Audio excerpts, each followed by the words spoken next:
기타 분야는 몇 가지 좀 말씀드릴게요. 포장의 재편, 포장 쓰레기가 얼마나 심각한지는 좀 말씀을 드렸는데, 신선식품을 배송할 때 사용하는 그 보냉백이라고 하죠. 아이스백 같은 거, 보냉백을 사용한 다음에 업체에서 회수하는 방안들도 지금 실시가 되고 있고, 아이스팩 같은 경우는 겉에는 종이로 만들고 안에는 합성젤이 아니라 물을 넣어서 사용하는 제품들도 등장을 하고 있죠. 그리고 뭐 과일 같은 경우도 그냥 100% 종이 소재로 만든 박스만 사용하는 곳들도 많아지고 있고요. 이런 노력들은 이제 더 많아져야 할 뿐 아니라 정책적으로 지원을 통해서 이게 확산될 수 있도록 해야만 먹거리 체계의 전환에서 중요한 역할을 할 수 있을 거라고 생각합니다. 로컬 푸드 확대는 당연히 중요하겠죠. 특히나 이게 로컬 푸드가 확대가 되면 지역사회에서 먹거리 보장 측면에서도 도움이 되고 공동체 회복 측면에서도 뭐 도움이 되겠고요.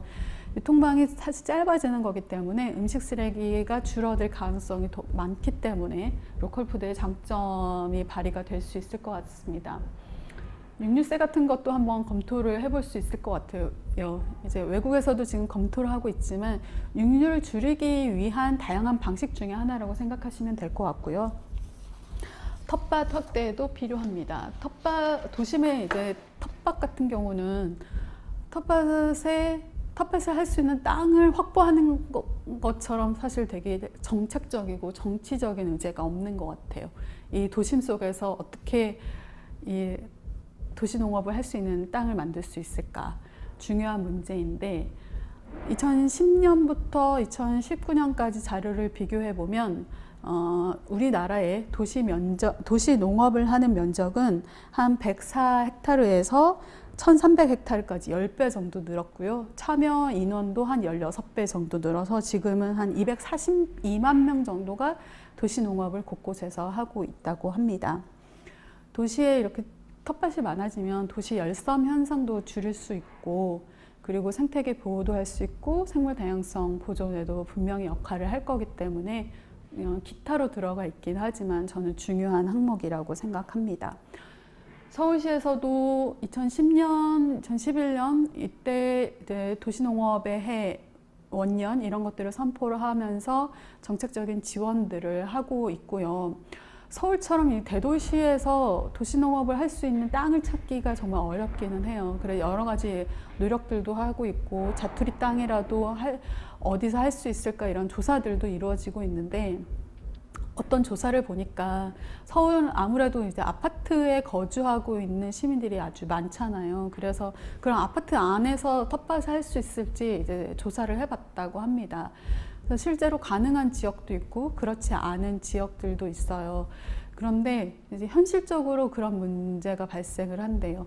이제 대단히 아파트 단지에서 할 수 있는 땅을 찾더라도 모든 거주민들이 공동 작업을 하고 그 생산을 분배할 만큼 땅이 크지 않기 때문에 그게 분란이 된다고 하더라고요. 그리고 텃밭은 좀 더럽거나, 그리고 뭐 쓰레기가 발생할 수 있다거나 냄새가 난다거나 이런 인식들이 좀 있어서 아파트 내에서 텃밭을 하는 걸 이제 싫어하는 시민들도 있다고 하는데, 여기서부터 저는 시작해야 되지 않을까 생각을 해요. 텃밭이 왜 중요한지, 우리 동네에서 우리 아파트에서 이걸 왜 시작해야 되는지 이렇게 얘기를 하면서 공동체도 회복될 수 있고, 또 음식물 쓰레기의 재활용이나 재순환 방식을 텃밭과 도입해 볼 수도 있기 때문에 저는 좋은 환경교육의 장이라고 이제 생각하고 있습니다. 마지막으로 토론거리입니다. 과연 지금까지 생태위기, 기후위기에 대해서 얘기를 해봤는데 과연 이런 위기를 기술력으로 해결할 수 있다고 생각하시는지요? 저는 좀 어렵지 않을까라는 생각을 갖고 있는데, 요즘 플라스틱 포장용기 그 폐기물 얘기를 하면서 생분해 비닐에 대해서 얘기를 들어보셨을 거예요. 그래서 실제 다른 플라스틱보다 훨씬 더 비닐보다 더 빨리 분해가 되기 때문에 그냥 버려도 된다는 식의 얘기들이 이제 확산되고 있는데, 사실 그 생분해 비닐 같은 경우는 특정 온도에서 분해가 빠르다는 거거든요. 근데 그 비닐은 그 매립되거나 버려지는 쓰레기 처리장으로 가면 그 원래 실험실에서 만들어졌던 그 특정 온도를 맞추기 어려워요. 그래서 실제로는 생분해 되기가 되게 어려운 조건이고 그냥 쓰레기가 되고 마는 거죠. 기술적인 대안들, 앞에서 GMO를 얘기를 했지만 생산력 증대되지 않았고 병해충해 예방되지 않았고 오히려 농약이나 비료를 더 많이 쓰게 했던 이런 GMO 기술들처럼 이 위기를 기술적인 대안으로 해결하려다 보면 오히려 사회적인 해결 노력이나 그 시간들을 빼앗기게 되는 건 아닌가 이렇게 생각이 됩니다. 비슷하게 중요하게 농업 분야 그리고 먹거리 체계 분야에서 얘기해야 될 기술이 스마트팜인 것 같습니다. 지금도 농촌에서는 그래서 뭐 비닐하우스라든가 비닐하우스에 자동화 시설을 넣어서 좀 더 농사를 수월하게 하는 기술들을 많이 쓰이고 있어요. 그렇지만 지금 한국 정부에서 스마트팜이라고 해서 농촌의 아주 주요한 사업으로 추진을 하고 있는데요. 이것들은 대기업들도 이제 진출하고 싶어 해요. 많은 장치 산업, 아주 최첨단 IT 산업들이 다 그냥 농촌에 가서 농업 기술에 접목되어 있다고 생각하시면 되는데, 네덜란드 같은 경우가 스마트팜이 좋은 사례로 얘기가 많이 되지만 유럽 같은 경우는 스마트팜을 도입하면서도 온실가스 감축하겠다는 목표를 세우고 어떤 에너지를 써야 할지, 왜 써야 하는지 뭐 이런 것들에 대한 사회적 합의를 통해서 진행을 했다면, 네, 하지만 국내에서는 이게 장치 산업이 되다 보니까 사실 초기 자본, 돈이 많이 들 수밖에 없습니다.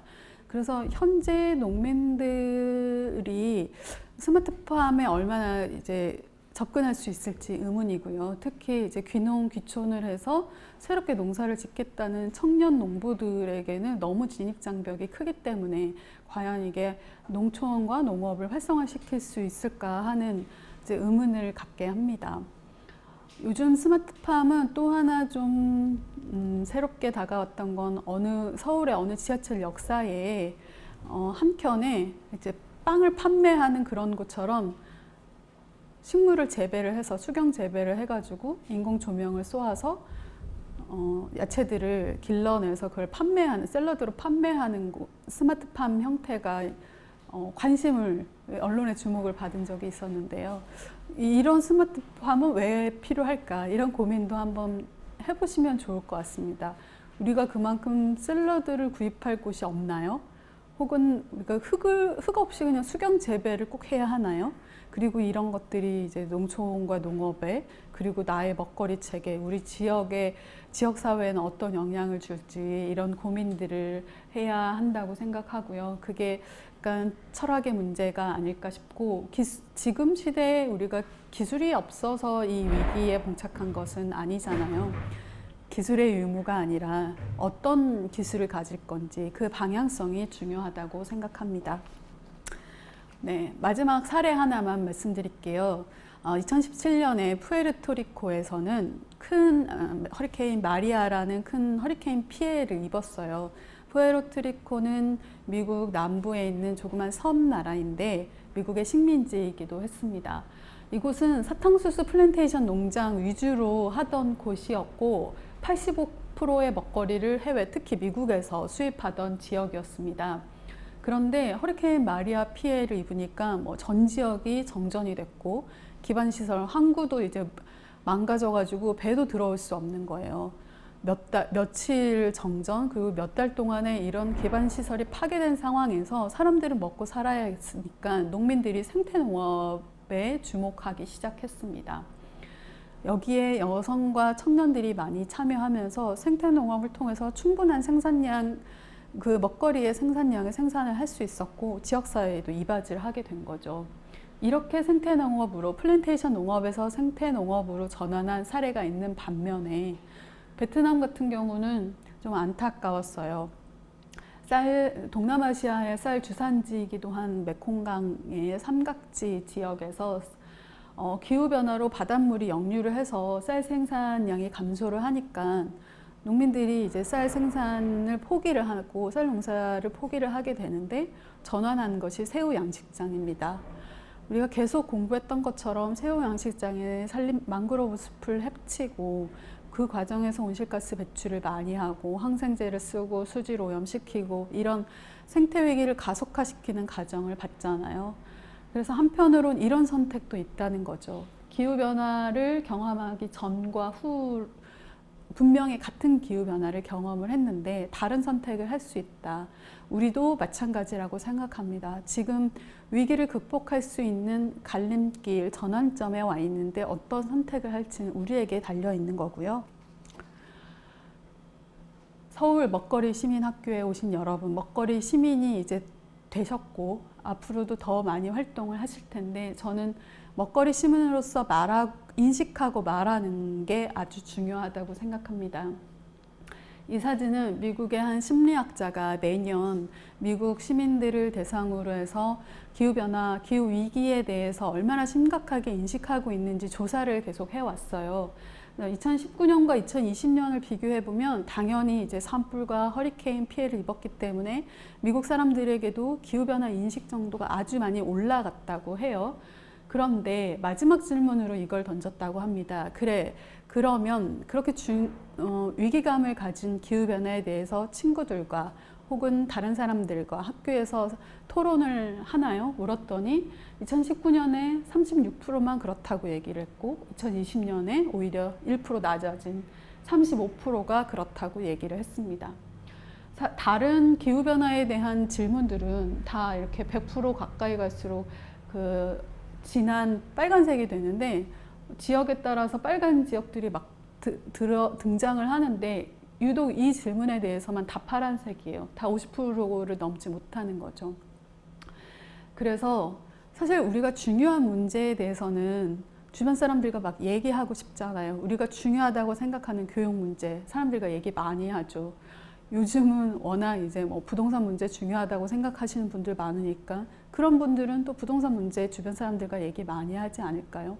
먹거리 문제, 먹거리 체계가 중요하다고 생각하신다면 그렇다면 이제 말하는 것부터 시작할 수 있는 게 아닐까 싶어요. 지금까지 강의를 듣고 나서 이런 생각을 하실 수도 있을 것 같습니다. 그래, 그럼 뭘 먹으란 소리야? 뭘 먹어야 하지? 먹을 게 없잖아. 이런 생각 당연히 하실 수 있다고 생각하고요. 지금 당장 먹거리 시민학교에 오신 여러분에게 윤리적인 소비를 강요를 하거나 그리고 육류를 줄여야 한다거나 이런 얘기들을 하는 게 아니고 인식을 했으면 말하기 시작하고 그게 저는 실천으로 이어진다고 생각을 합니다. 그것부터 시작하시면 된다고 생각을 하고요. 기후위기가 진행이 되면서 그리고 사막화가 가속화되면서 그리고 홍수가 발생하면서 이 환경난민들, 기후난민들 생긴다는 얘기 들어보셨죠? 이미 발생하고 있고 아까 소개드렸던 것처럼 매년 4천만 명씩 토양 침식 때문에 난민들이 생기기도 하는데 이들 대다수가 또 농촌 지역에 있는 먹거리 생산자들일 수밖에 없어요. 그래서 이들이 도시 빈민이 되어가는 과정들을 우리는 지금 보고 있고 전 세계에서 지금 일어나고 있습니다. 뉴욕타임즈에서 최근에 보도한 걸 봤는데 뉴욕타임즈가 한 1년 넘게 남미에 있는 기후 난민들에 대한 조사를 하고 인터뷰도 했더라고요. 그들이 어떤 삶을 사는지를 봤는데 참 눈물겨운데 지금 미국에서 국경을 봉쇄를 했기 때문에 많은 난민들이 멕시코와 이제 미국으로 갔다가 봉쇄되어서 다시 이제 멕시코나 자국으로 돌아오게 되는 거죠. 그 과정에서 가족들이 흩어지는 건 물론이고요. 먹을 게 없어서 이제 굶어 죽는 사람도 나타나고 폭력에 시달리다가 죽기도 하고 이런 일들이 되게 다반사라는 거예요. 이들이 농업을 포기하고 먹거리 생산을 포기할 수밖에 없는 상황이 되었고 그리고 지금도 이 시간에도 멸종 위기에 처한 동식물들이 사라지고 있습니다. 이런 심각한 위기 상황 속에서 우리가 식단 하나를 변화해서 만약에 그 큰 변화를 일으킬 수 있다면 저는 그 정도 할 수 있다고 생각하거든요. 서구 사회에서는 우리도 지금 그런 방향으로 이제 많이 전환이 됐지만 시민들의 권리를 주장하고 강조하는 편이라고 해요. 그런데 미국의 원주민들이나 이제 뭐 남미의 원주민들의 사는 습관들을 보면 그 사람들은 자신들의 권리보다는 의무를 더 중요하게 생각한다고 합니다. 저는 이 시대, 위기의 시대에 살아가는 우리 먹거리 시민으로서의 의무라고 한다면 생물 다양성을 보존하면서도 우리를 먹여 살릴 수 있는 좋은 먹거리를 선택하고 먹거리 체계의 전환을 일으킬 수 있는 행동을 하는 분들이 아닐까 생각합니다. 네, 지금까지 강의 들어주셔서 감사합니다.